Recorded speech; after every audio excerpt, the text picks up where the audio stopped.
Hello everyone, কেমন আছেন সবাই? আশা করি সবাই খুব ভালো আছেন। তো আলহামদুলিল্লাহ আমিও খুব ভালো আছি। তো আজকে প্রতিদিনের মতো চলে গেলাম রান্নাঘরে রান্না করার জন্য। রান্নাঘর থেকে কোনোভাবে মুক্তি নেই। মুক্তি চাইলেও আসলে মুক্তি পাওয়া যায় না। বাড়ির বউদের হচ্ছে ফিস্ট রান্না করতেই হবে। তো যত কিছুই হোক না কেন রান্নাটা মিস নেই।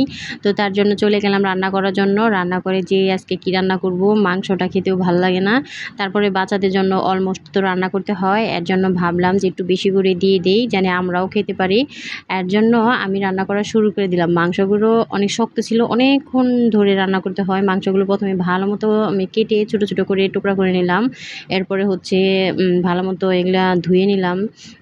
ধুইনি এখনও, মানে এই যে ছালটা পুড়ে নিলাম। ছালটা পোড়ার পরে কাটবো, কিন্তু এত পরিমাণে শক্ত ছিল ছালটা কোনোভাবে কাটতে পারতেছিলাম না। তো তারপরে আমি বটি দিয়ে কেটে নেই। কেটে নেওয়ার পরে হচ্ছে চালটাকে ভালো মতো আমি ধুয়ে নিই। এরপরে হচ্ছে সবগুলা মাংস একাত্রে করে ধুয়ে নিই। ছালটা খেতেও অনেক মজা লাগে মুরগির, কিন্তু বাট এটা যে পরিষ্কার করতে এত পরিমাণের কষ্ট, আসলে যারা করে তারাই শুধু বোঝে যে কী পরিমাণের কষ্ট। আর যারা খায় তারা তো বোঝে যে মজা আর মজা। কষ্টটা তো আসলে করতে হয় না, খাওয়াটাই বোঝা যায়। তো নর্মালি ছালটা খেতে আমার খুব ভালো ভালো লাগে। আমার বড় মেয়ে বিশেষ করে ছাল খেতে খুবই পছন্দ করে। এর জন্য যখনই আমাদের মুরগি আনে, বড় মুরগি আনলে অবশ্যই ছালটা আমি তার জন্য রান্না করি। তো সে খুব মজা করে খায়, বিশেষ করে তার জন্যই আমি রান্না করি। কোনো কিছু খেয়ে যদি বাচ্চারা মজা পায়, তো বিশেষ করে মারা বেশি করে ওটাকে রান্না করে দেয়, তাদের জন্য বিশেষ করে ওটা রাখে। তো আলহামদুলিল্লাহ, তো আজকে আমি রান্না করে চলে গেলাম। এই যে আমি মুছে নিলাম। এরপরে মাংসগুলা এমনি রান্না করলে থেকে সবজি দিয়ে রান্না করলে ভালো লাগে। এর জন্য ভাবলাম যে আজকে হচ্ছে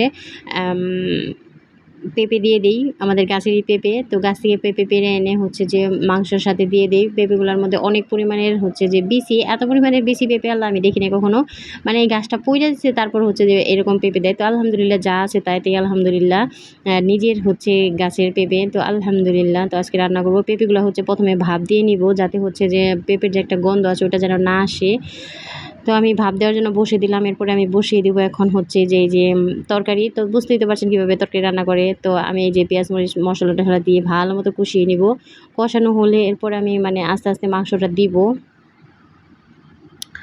পেঁয়াজ মরিচ কষানোর পরে একটু ভালো মতো পেঁয়াজটা কষিয়ে তারপরে হচ্ছে আদা রসুনটা দিয়ে দিলে তরকারিটা মানে সেন্টটা ভালো আসে। এর জন্য আমি একটু ভালো মতো পেঁয়াজটা কষিয়ে তারপর হচ্ছে আদা রসুন দিয়ে দিই। আর আমাদের হলুদের ফাঁকি মরিচের ফাঁকি সম্পূর্ণ একাত্রে, এর জন্য একটা দিলেই হয়ে যায়, তো সুবিধা। আর এই রসুনটা দিয়ে দিলাম আমার জন্য।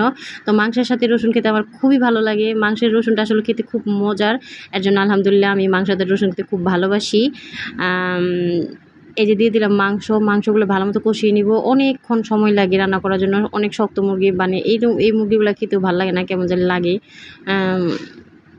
তো আলহামদুলিল্লাহ রান্না করে ফেলবো আজকে দুপুরে রান্না। তো কে কী রান্না করছেন একটু শেয়ার করে দিয়েন।